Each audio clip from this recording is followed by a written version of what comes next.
Gird up your loins, for the lion enters the field. Watch how the lion hunts and takes down evil, frame by frame, frame by frame. Why are you defeated by the stupid dynastic politics or familial politics argument? Sirs, dynastic means I am a leader of a political outfit from a particular family or the chosen family, the only choice for generations. I, then my son, followed by his son, or my bloodline alone can become the leader. That is your definition, right? Golden sparrow. I say, how different is this from Shiva team or a particular team called Shiva team?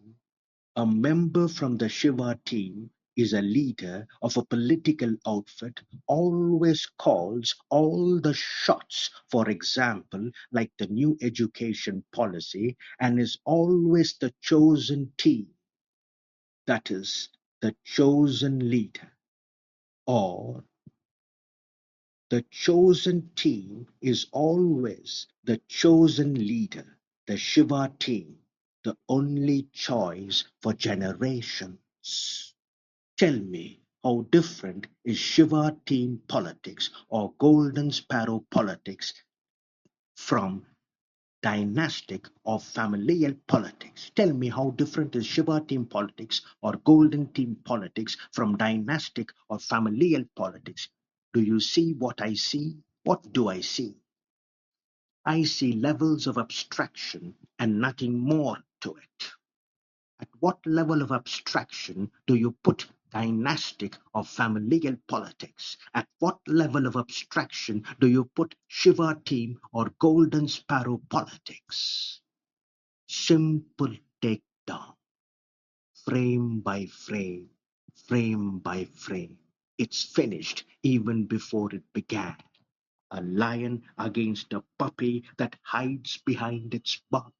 What a waste of a lion's immense potential. No matter at what level of abstraction you put the abstraction, there is partiality, partisanship, absence or denial of equal opportunity, absence or denial of a level and open playing field, nepotism, favoritism, and therefore extreme bias and prejudice, according to your definition, that always cries foul, golden sparrow, measuring you by your own yardstick.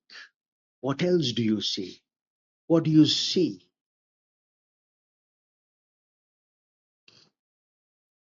What I see that their piece of logic, I see that their piece of logic flies in the face of Shiva team and Golden Sparrow team, and they eat their own words and jack their own butt. But how? But for the Himalayan range of hypocrisy and double standards, or the compelling hypocrisy of double standards, how do you explain the Shiva team or Golden Sparrow logic, which is the Romanesque Greek goddess Sonia Gandhi cannot and must never become the Prime Minister of India? However, Shiva team or Golden Sparrow, Kamala Harris or Vivek Ramaswamy, Rishi Sunak's wife, Rishi Sunak himself is our own guy, but he has been poisoned. So Rishi Sunak's wife and his mother-in-law, Anita Anand and Dave Sharma, can respectively become the president of the USA, the prime minister of the UK, the prime minister of Canada, and the prime minister of Australia. In addition, why do or why must Nikki Haley and Bobby Jindal, remember Bobby Jindal, volunteer to gracefully bow out of the presidential race of the USA, dissolve into political oblivion, and disappear into the Himalayas. But golden sparrows, Kamala Harris, Vivek Ramaswamy, Rishi Sunak's wife, and his mother-in-law arrogantly and adamantly refused to gracefully bow out of politics, dissolve into political oblivion and disappear into the Himalayas even after a crushing, humiliating, and shameful defeat. Once the Shiva tea or golden sparrow fungus sits in the seat of power, it sits there for generations. It becomes very difficult to eradicate the Shiva or golden sparrow fungus. So, at what level of abstraction do you put the Shiva team or golden sparrow fungus? Got it? A simple takedown, frame by frame, frame by frame. It is finished even before it began. A lion against a puppy that hides behind its bark. What a waste of a lion's immense potential. What is the reason for Shiva team or golden sparrows? Appalling ignorance, super glue adamance, gut-wrenching nonchalance, and spine-chilling apathy that make even the Satan shudder and take to his heels.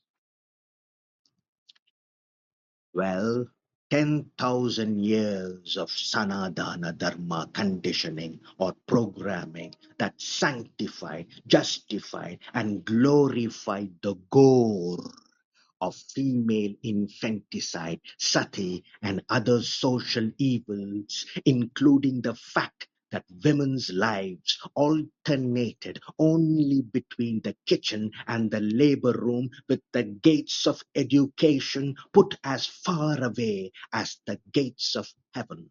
But please take heart, Sanadana Dharma guaranteed women a shortcut to heaven, especially teens and young women.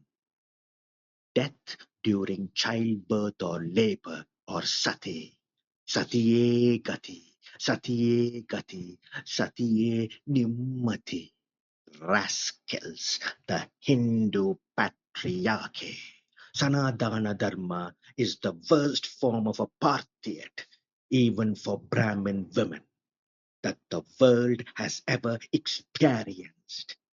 And it went on for 10,000 years or more until Muhammad of Ghazni and Muhammad of Ghori broke the jinns and the temples of India. Alack, the gore of Muhammad of Ghori was no match to the gore of Sanatana Dharma. The invasions were the realization of the curse of millions of Indian women over the millennia. The curse that was soaked in the virginal blood of millions of Indian women over the millennia, who suffered hell on earth in India for thousands of years. That is why Swami Vivekananda said, the Lord, that is God, sent the British to India to break your crystallized civilization. A civilization, a tradition, and a conditioning so crystallized and heavy that the Shiva team or golden sparrow is paralyzed, completely dehumanized, betraying the unmistakable symptoms. Appalling ignorance, superglue adamance, gut-wrenching nonchalance, and spine-chilling apathy for human suffering.